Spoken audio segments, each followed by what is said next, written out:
Assalamualaikum warahmatullahi wabarakatuh. Selamat pagi semuanya. Halo adik-adik, apa kabar? Pada video ini kita akan kembali membahas tentang materi IPA, yaitu kita masuk bab 4 tentang suhu, kalor, dan pemuaian. Nah, apa saja yang akan kita pelajari? Yang pertama yaitu tentang suhu, yang kedua tentang kalor, yang ketiga tentang pemuaian, yang keempat tentang menjaga kestabilan suhu tubuh. Nah, masuk yang pertama yaitu tentang suhu. Nah, pada konsep suhu ini yang akan kita pelajari ada pengertian suhu, jenis-jenis termometer, dan skala termometer. Pernahkah adik-adik pergi ke pegunungan atau berkemah di pegunungan?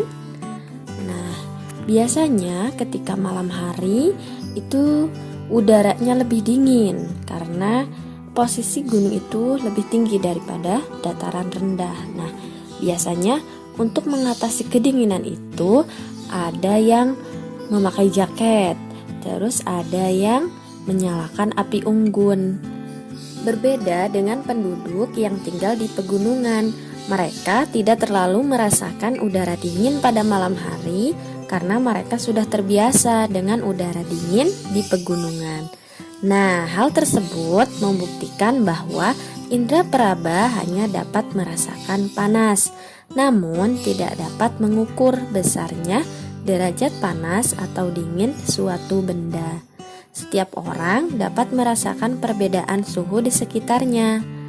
Nah, dalam ilmu pengetahuan alam atau IPA, untuk menyatakan tingkat panas atau tingkat keadaan suatu benda dapat dinyatakan dengan besaran suhu atau temperatur.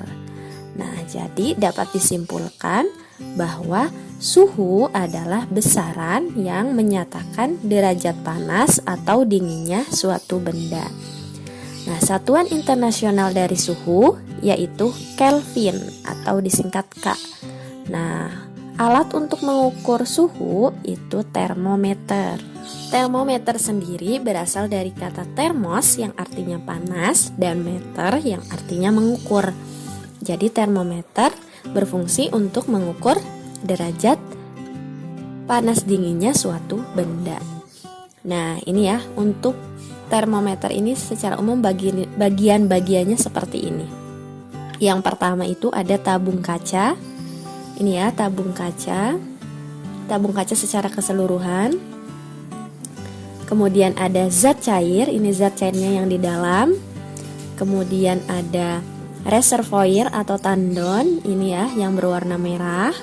Kemudian ada skala ukur atau garis-garis skala pada termometer yang digunakan untuk menunjuk derajat suhu suatu benda. Jadi ada angka-angkanya nanti. Selanjutnya kita akan membahas tentang jenis-jenis termometer. Nah, berdasarkan bahan atau isinya, termometer itu dibedakan menjadi 3, yaitu ada termometer zat cair, ada termometer zat padat, dan ada termometer gas. Nah, pertama kita bahas termometer zat cair. Nah, untuk termometer zat cair ini tentu isinya zat cair ya. Jadi isinya ada bisa raksa atau alkohol. Nah, di sini ada kelebihan dan kekurangan untuk zat cair sebagai pengisi termometer. Nah, yang pertama untuk raksa ini kelebihannya mudah dilihat karena memiliki warna yang mengkilap. Kemudian yang kedua mengalami pemuaian teratur, yang ketiga tidak membasahi dinding kaca termometer. Yang keempat jangkauan suhu cukup besar yaitu minus 39 derajat Celcius sampai 357 derajat Celcius. Tetapi air raksa juga mempunyai kekurangan, yaitu yang pertama merupakan zat yang beracun, yang kedua harga raksa mahal, yang ketiga tidak dapat mengukur suhu yang lebih rendah dari minus 39 derajat Celcius. Yang kedua yaitu alkohol. Nah, tentu juga memiliki kelebihan dan kekurangan. Untuk kelebihannya, yang pertama, harga alkohol murah. Yang kedua, terjadi pemuaian yang sangat besar sehingga lebih teliti. Yang ketiga, titik beku yang dimiliki alkohol rendah, yaitu minus 112 derajat Celcius, jadi lebih rendah dari raksa. Dan alkohol juga memiliki kekurangan, yaitu yang pertama, tidak dapat mengukur suhu tinggi karena titik didihnya sampai 78 derajat Celcius. Yang kedua, membasahi dinding kaca. Yang ketiga, tidak berwarna sehingga sulit untuk dilihat. Nah, ini untuk contoh termometer zat cair ya. Ada termometer laboratorium, ada termometer klinis, kemudian termometer suhu ruang. Nah, termometer laboratorium ini tentu digunakan di laboratorium. Untuk praktikum-praktikum, biasanya di sekolahan ada ya. Kemudian untuk termometer klinis, ini biasanya digunakan untuk mengukur suhu tubuh manusia. Dan untuk termometer suhu ruang digunakan untuk mengukur suhu ruangan. Yang selanjutnya yaitu ada termometer zat padat. Nah, ini untuk termometer zat padat pengisinya yaitu zat padat. Nah, untuk contohnya ini ada termokepel bentuknya seperti ini, kemudian ada termometer hambatan bentuknya seperti ini, dan ada termometer bimetal. Yang terakhir yaitu termometer gas. Termometer gas banyak digunakan untuk kegiatan industri, misalnya pabrik-pabrik farmasi dan pabrik yang berhubungan dengan gas dalam proses produksi. Selain itu, ada juga termometer digital dan termometer inframerah. Nah, mungkin yang inframerah ini adik-adik tidak asing lagi ya di zaman pandemi seperti ini. Mesti kalau misalkan mau masuk sekolah, mau ke mall, atau mau masuk sebuah ruangan, itu mesti dicek suhu. Nah, biasanya yang digunakan adalah termometer inframerah.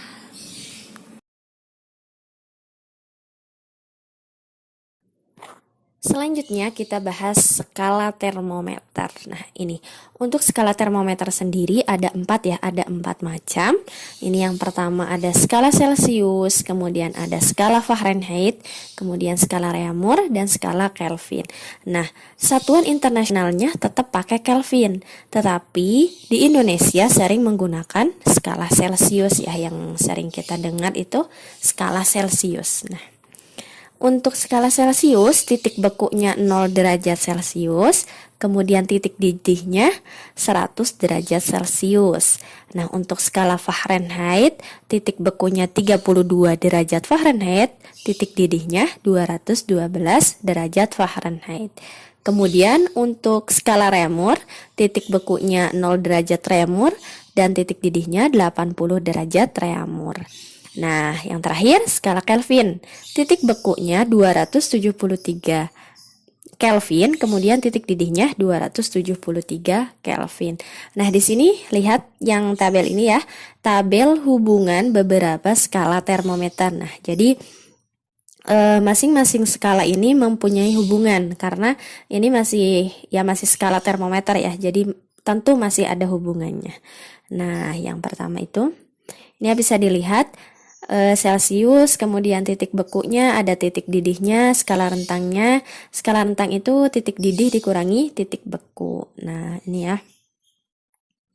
Kemudian selanjutnya ini ada tabel konversi suhu pada beberapa skala termometer. Tadi kan ada Celcius, ada Fahrenheit, ada Reaumur, ada Kelvin. Nah, maksudnya gimana? Jadi ketika misal diketahui derajatnya derajat Celcius, kemudian yang ditanya atau kita mau cari ke derajat Fahrenheit, ke derajat Reaumur, ke derajat Kelvin, itu bisa dengan menggunakan persamaan yang ada pada tabel ini ya. Persamaannya atau tabel ini bisa dicatat ya di buku catatan adik-adik semua. Jadi biar bisa diingat. Nah, selanjutnya ini ada contoh soal. Nah, contoh soalnya gimana sih untuk konversi dari skala-skala termometer. Nah, ini seperti ini ya. Siang hari, Ali sedang melakukan pengukuran suhu air. Ali mengukur suhu air menggunakan temperatur skala Celcius dan menunjukkan hasil sebesar 40 derajat Celcius.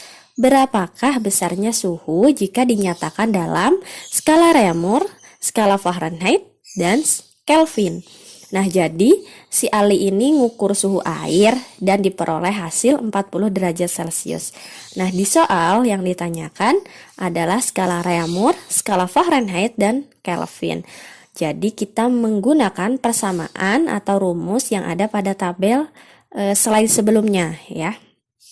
Nah, yang pertama mengubah skala Celcius ke Reaumur. Ini jadi derajat Celcius dikali 4/5. Nah, ini berdasarkan tabel ya. Sama dengan kita masukkan derajat Celciusnya berapa yang diketahui? 40 derajat dikali 4/5 diperoleh hasil 32 derajat Reaumur. Nah, yang B mengubah skala Celcius ke Fahrenheit. Nah, kita lihat lagi tabelnya. Nah, ini ya, derajat Celcius dikali 9/5 ditambah 32 sama dengan derajat Celciusnya 40 derajat dikali 9/5 kemudian dijumlahkan dengan 32 sama dengan 72 ditambah ini hasil 40 kali 9/5 itu hasilnya 72 ya. Nanti adik-adik bisa menghitungnya sendiri.